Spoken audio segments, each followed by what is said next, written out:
Let's take a look how to make this animated wavy line pattern here in After Effects. Let's go and create a new composition, rename it. I'm gonna go with 1080p and I'm gonna make it 3 seconds, 03, black background, click OK. Now let's go and select the rectangle. Click on the fill, I'm gonna select the white, click OK. If you got anything on the stroke, click on the stroke, click on the none, click OK. And I'm gonna create a line and I'm gonna go to the align, align it horizontally and put it on the top. Now we're gonna go to the shape layer, click on add and let's select repeater. Now let's open up the repeater 1 and here we got the copies, increase the copies. I'm gonna go somewhere around 40. Let's go to transform a repeater and here we got the position. We're gonna need to decrease this 100 to 0 and then we're gonna increase the 0 to until you're gonna have enough distance in between the lines. Something like this. All right, so from here, we're gonna collapse the shape layer, right click. Let's select pre-compose, rename it as lines, click OK. And we're gonna go to the effects and presets, type in mesh warp, drag and drop the mesh warp on the line layer. And here you got the rows and the columns. You can decrease or increase them. I'm gonna go with the rows on 2 and the columns is gonna be 4.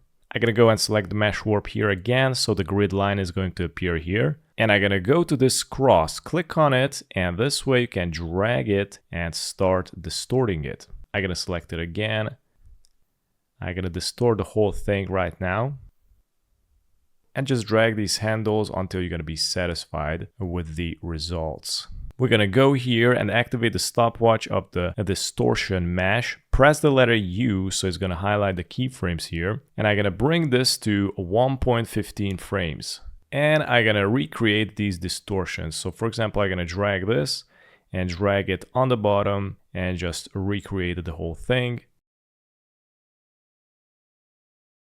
Okay, so this is how it looks, and if I bring it to the beginning, you can see it starts animating. And I'm gonna select both keyframes, right click, go to keyframe assist, select easy ease, and I'm gonna make this loop. So select the first keyframe, press Ctrl C, and let's go at the end, Ctrl V, and bring this here and push the keyframe all the way out. So if I bring it back, hit start, and it's gonna start looping. So this is looping quite fast and I want to make it stop also at some points. So I'm going to select this keyframe, press Ctrl C, and let's go here somewhere in the middle, press Ctrl V. So it's going to stop here.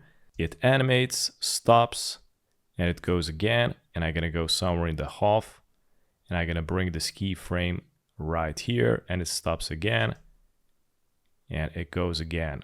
As you can see, this animation is kind of dry, so I'm going to select all the keyframes. Let's go to the graph editor, select all the anchor points at the bottom, and pull the handles to the left. So now I'm going to bring it back, hit play, and there you go. And now it is way more dynamic.